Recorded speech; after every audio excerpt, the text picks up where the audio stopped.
Former Ute Andrew Bogut is loving life right now with the Golden State Warriors. He played like a #1 overall pick against Denver, averaging 8 points, 10 rebounds, and 2 blocks, helping the Warriors win the series in 6 games.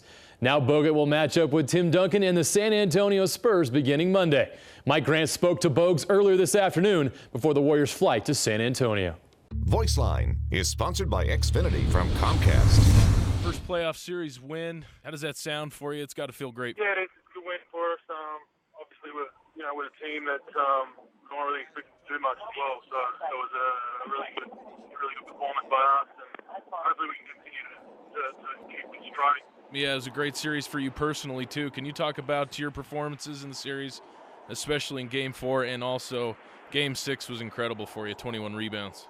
Yeah, it's been a good series for me. Had an average regular season and wasn't playing my best basketball and trying to get back from ankle injury. And I think I played a pretty decent series, especially defensively against a pretty good Denver Nuggets team. So I was pretty happy with it. Can you talk about the Spurs? Yeah, Tim's obviously a Hall of Famer and probably one of the best bigs ever to play the game. So it's a big challenge for me. It's going to be a team effort to try and sustain him and limit his production. But they also have Tony Parker and Manu Ginobili too, who are 2 tough players. So it's going to be a tough matchup. We need to be physical and hopefully, try to limit those 3 guys mainly. But obviously, Tim Duncan's where they start and where they finish.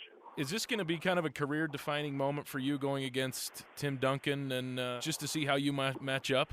I wouldn't say career-defining. I think it's just an important matchup. I mean, I've played in big games before, in college and internationally, and you don't want to over-focus things, but obviously it's a big stage for us. We're the top 8 teams in the NBA as of now. And, no one's given us a chance again in this playoff series, so hopefully we can surprise some people and get out there and get some wins. Now that spring football is over, it may seem like a dead time for Utah football, but that's not the case for the coaching staff.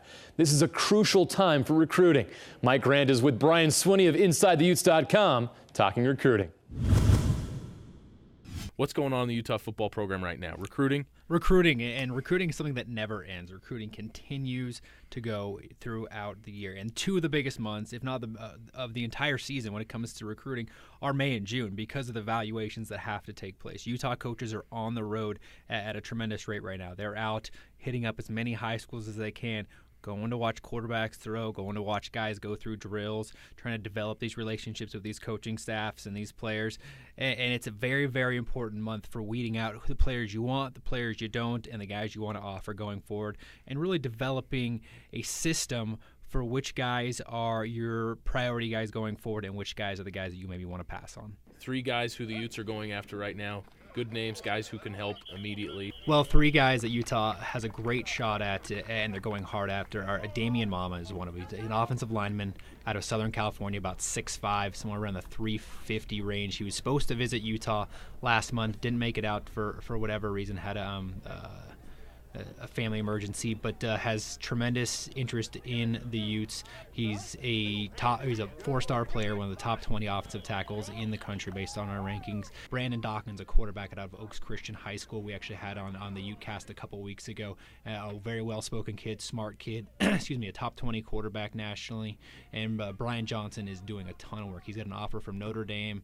He's got an offer from North Carolina State, and Utah's his other offer that he has right now. Last guy for me is Dalton Schultz, tight end, #1 tight end in the entire country, local kid out of Bingham. And Utah's got a great shot at Schultz. He's been on campus a couple of times. The leader right now for him, most people believe, is Stanford. But if he doesn't go to Stanford, Utah is going to be in that next tier of schools. And as long as Utah keeps grinding with him, sticks with him, and keeps getting him on campus, getting into Stanford is very difficult, even for an athlete. If sometimes a kid can't make grades or meet those really, really high academic standards that most of us can't meet, it's hard to get into Stanford. So for any reason, academically, things don't work out with Stanford, and he has to part ways with them for any reason, Dalton Schultz could easily end up at Utah. Brian Swinney, InsideTheUtes.com. Thanks for joining us, telling us about the recruits and everything that's going on with Utah football in the summer. Summer's a busy time, even though there's no football. It really is. Anyway, you can listen to us on the Utecast. Every week we have an episode. You can subscribe to it through on iTunes. Brian's here, I'm here, and Rojak over there. He's cooking up something right now. But anyway, thanks again. We'll catch up again with you. End around, gets a block from Wilson, and what a block it was. Bye.